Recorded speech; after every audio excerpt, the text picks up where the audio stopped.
عالم بلا صراعات ومجاعات وأمراض. كيف سنتمكن من بناء مستقبل لطالما حلمنا به؟ سيتم الإجابة عبر حوار عالمي بناء. Will change society for the future. Digitization of light. Congratulate you on this World Summit. I'm so pleased that in the Muslim world also we've started summits like this where ideas are exchanged, intellectual activities promoted. So I want to congratulate you, first of all. And then, before I start my vision of governance in Pakistan, I just want to inform the audience here what was an international sportsman, a cricketer, how did he end up in politics? And then how did he become a prime minister? So I think it'll be interesting for you because then you will understand what I intend to do with Pakistan. You see, I grew up in Pakistan. I'm the first generation of Pakistanis.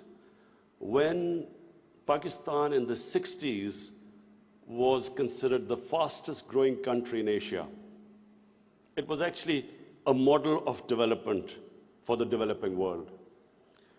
I just met Sheikh Mohammed today, and he again reminded me that Emirates Airline was helped by Pakistan Airlines in the 70s. So Pakistan was a country with optimism, hope. We grew rapidly. We had excellent governance system. Our bureaucracy was one of the best in Asia. And that's the Pakistan I grew up in. So then I played international cricket. When I started my international cricket, Pakistan was one of the weakest teams in world cricket. And we were emerging from colonialism. So we took great pride as our team became stronger and it competed. And by the time I left cricket, Pakistan was world champions. So I took pride, like my countrymen, as we competed internationally and we grew in confidence. But unfortunately, our country could not keep up that pace. Countries have, life of a country is in cycles. It's never in a straight line. You go up, you go down, course correction, countries come up, some countries don't go up. So in Pakistan's case, we were going up, and then various things happened when we started our down cycle. So when I left cricket, I started building the first cancer hospital in Pakistan. Reason was because my mother died of cancer. And it's then I realized there was no cancer hospital in the whole country. And then it occurred to me that people like me who were well off, I could afford to take my mother for treatment abroad, but what happened to the common man? Cancer is one of the most expensive treatments. So I started this movement, really. I went into the public to collect money to build this hospital. And so I'm just explaining to you how I got into politics. So one was cricket, watching our country go up as a cricketing nation, the pride that we could compete internationally and become world champions. Second was this cancer hospital. When I went to the public to collect money, I realized that our people are very generous and strong. Poorest of the poor people supported me. And I did what no one ever thought would happen is that from public, I eventually collected money and built the hospital. And not just that I built it. It's a cancer hospital where 80% of patients get free treatment. Cancer treatment is one of the most expensive treatments. So then first I built it, and then to run the hospital, I again went to the people. And so it is the only private cancer hospital in the world which treats 80% people free, because it's the people who donate to the hospital. They built it, they run it. So I kept thinking, why is it that people are so generous to build a hospital and run it, but why don't they pay taxes? We were a country, and then I discovered we're a country which is amongst the top 5 countries in giving charitable donations. But at the same time, we are right at the bottom in giving taxes. And the reason was that people did not trust the government. They thought that their taxes were wasted by the government. It was spent on the lavish lifestyle of the ruling elite. So why would people pay taxes? And of course, then the levels of corruption, because corruption is basically stealing taxpayers' money. But there was a third reason why I ended up in politics. And that was, I watched, first of all, I used to play professional cricket in England, so half my year was in England and then half in Pakistan. And I saw how a developed country, how the institutions worked, why they went ahead, how the governments were accountable, how there was meritocracy, and above all, how there was human development, the money spent on human beings. So I could compare what was going on in Western countries, and then I could see what was happening in our own country. But then I also saw other countries develop, and one of them was UAE. I used to play cricket in UAE from 1980 onwards, and I saw UAE kept developing. And then afterwards, we saw China develop. So the common thing in all countries that have gone ahead is governance. And governance has 2 aspects. One is a government has to be accountable. The more accountable a government, the more clean a government, the more successful it is. And secondly, again I repeat, is meritocracy. The better the system of getting the best talent to the top, the better the country. Let me just give you a sporting example. Australia is the most successful cricketing country in cricket history of over 200 years, because Australia has the best system of bringing its talent up. Pakistan, in my opinion, and I'm not prejudiced, I understand cricket better than probably everyone in this hall. Pakistan has the greatest talent. Of all the countries I've played, I've never seen as much talent as in Pakistan. But we do not have a system of bringing that talent up. So what's the point of having great talent if you do not have a system of meritocracy which brings the talent up? And that's in every field. In the 60s, the reason Pakistan went up, because our civil service exam was the toughest. It was the most, all the young people wanted to go into Pakistan civil service. It was the toughest exam. We had the best talent that came up.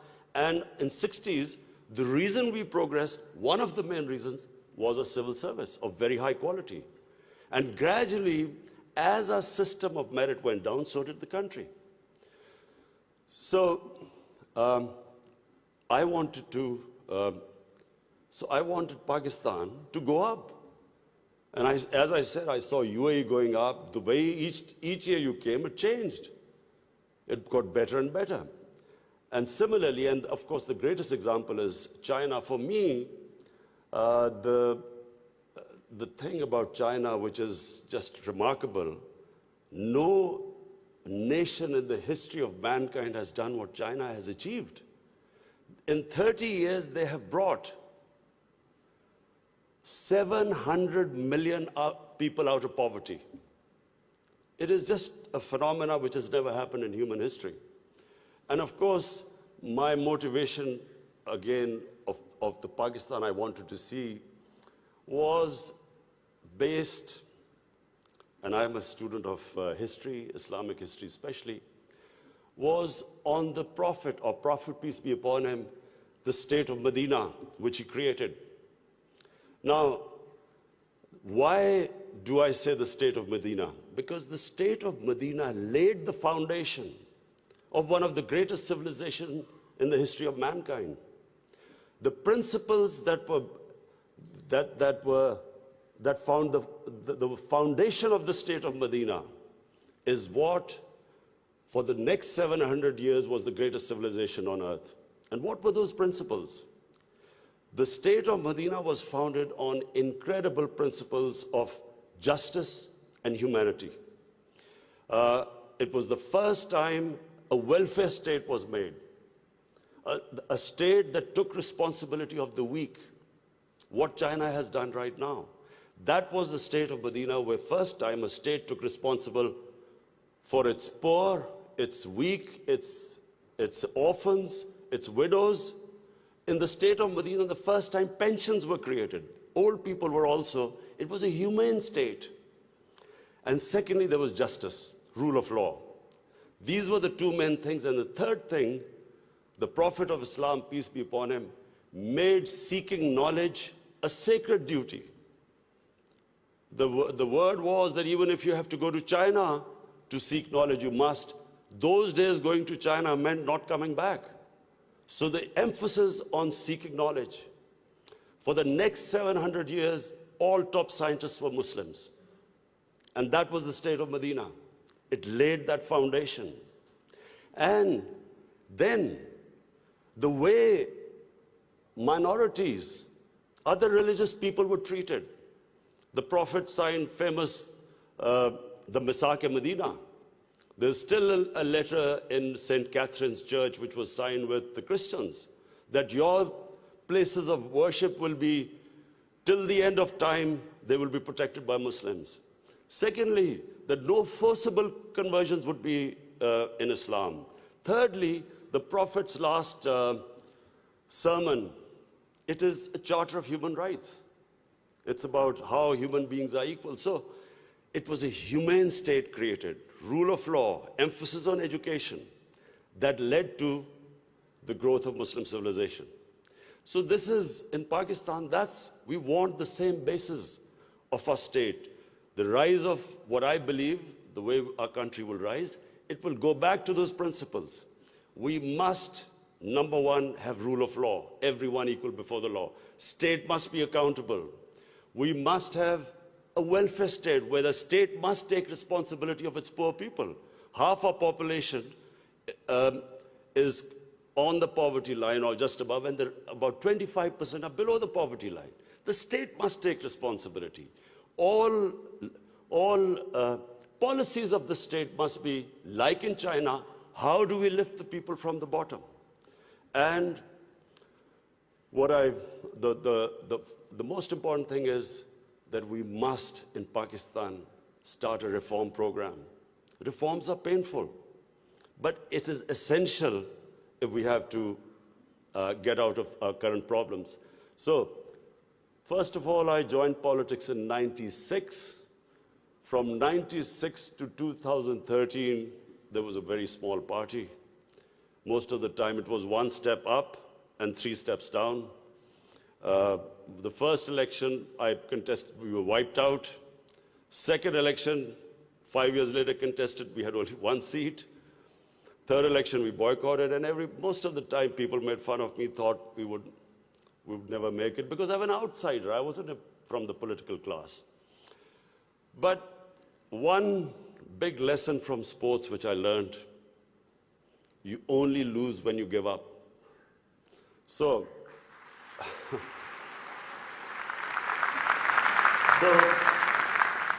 kept learning from my mistakes, kept getting up, falling, getting stronger. Eventually, we formed government in one of the 4 provinces in 2013, and it was the KP province, which was devastated by war on terror. It was on the border of Afghanistan, the tribal areas.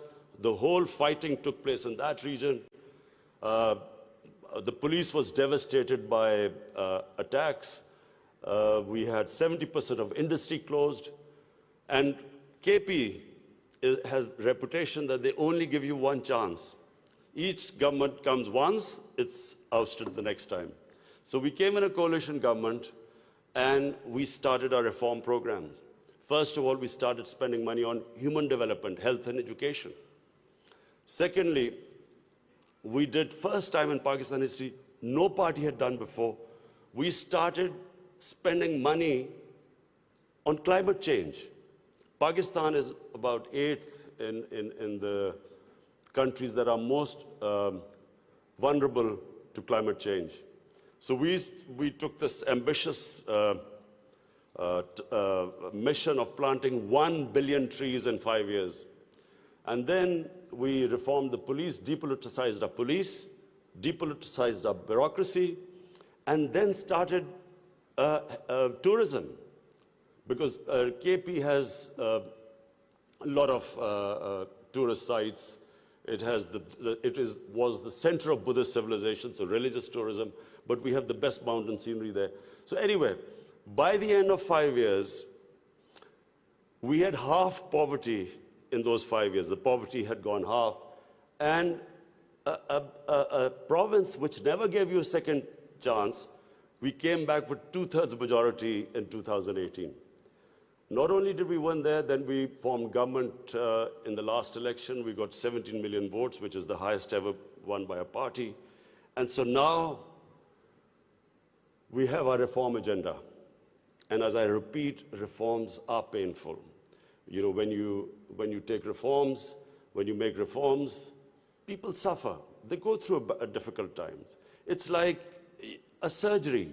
When you conduct surgery, for a while, the patient suffers, but then he improves. The worst thing that can happen to a society is that you keep postponing reforms because of the fear that you will have opposition, the vested interest will stand up, and you don't do reforms. So we've started on an ambitious reform program.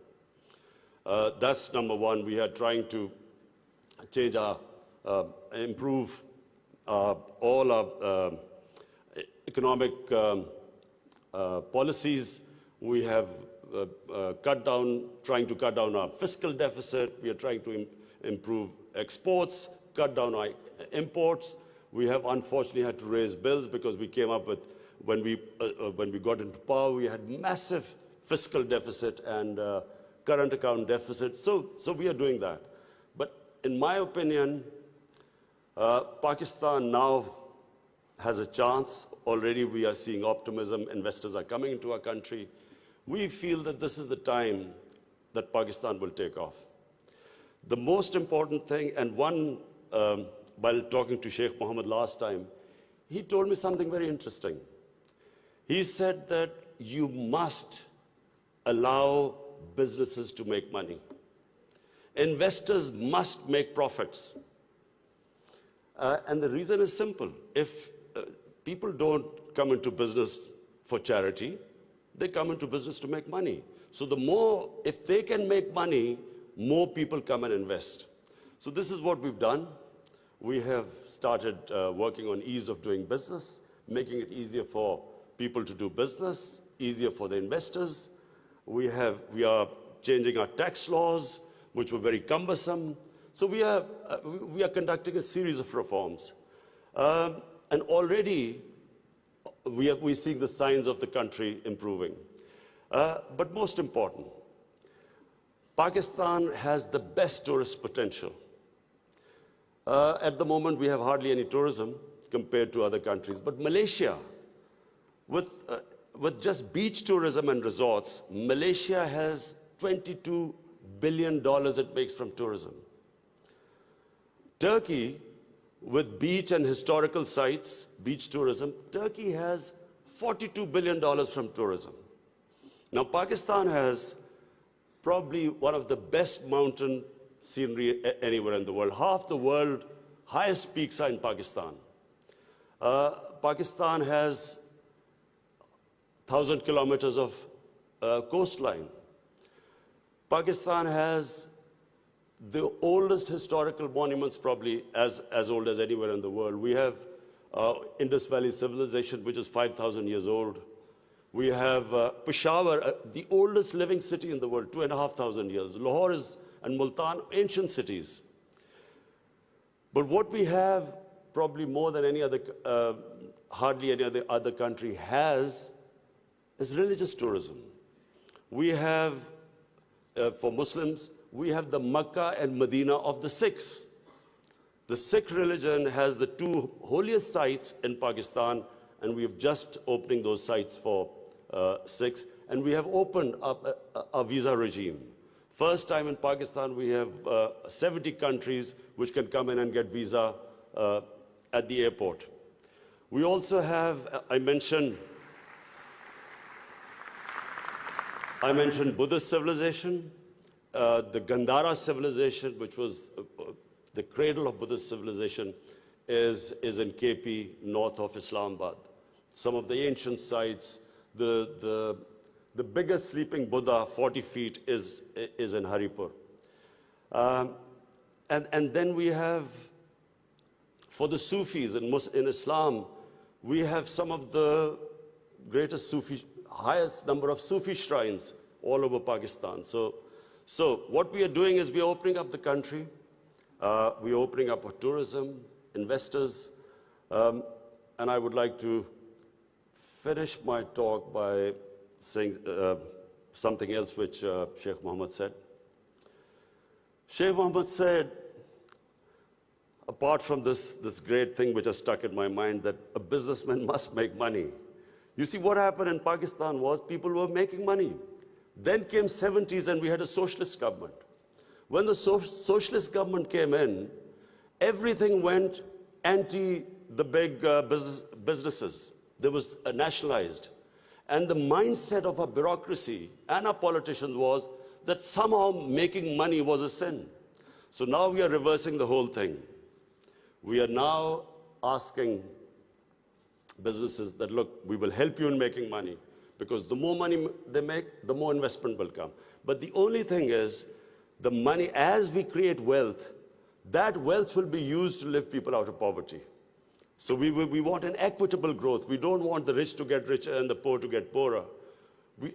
I'm really against this neoliberal economics where you have 62 people owning as much wealth as 3 billion people on this earth. I think that the distribution of growth should be equitable. But the last thing I want to say about what Sheikh Mohammed, I still remember.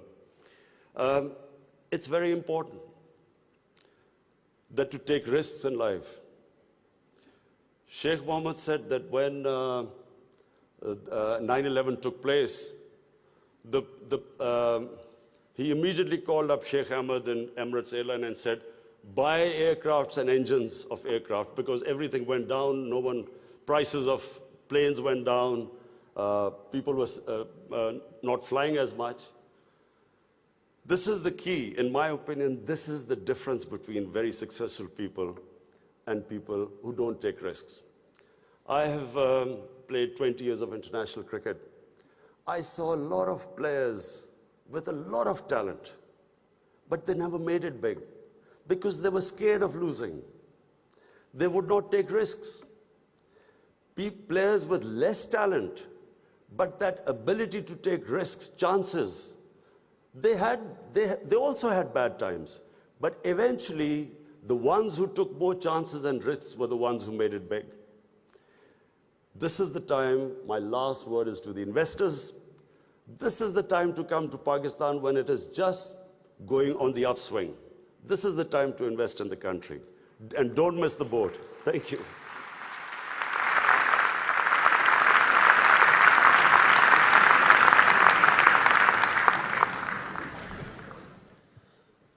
Thank you, Your Excellency, for the speech. Your Highnesses, ladies and gentlemen, please join me in welcoming His Excellency David Beasley, Executive Director of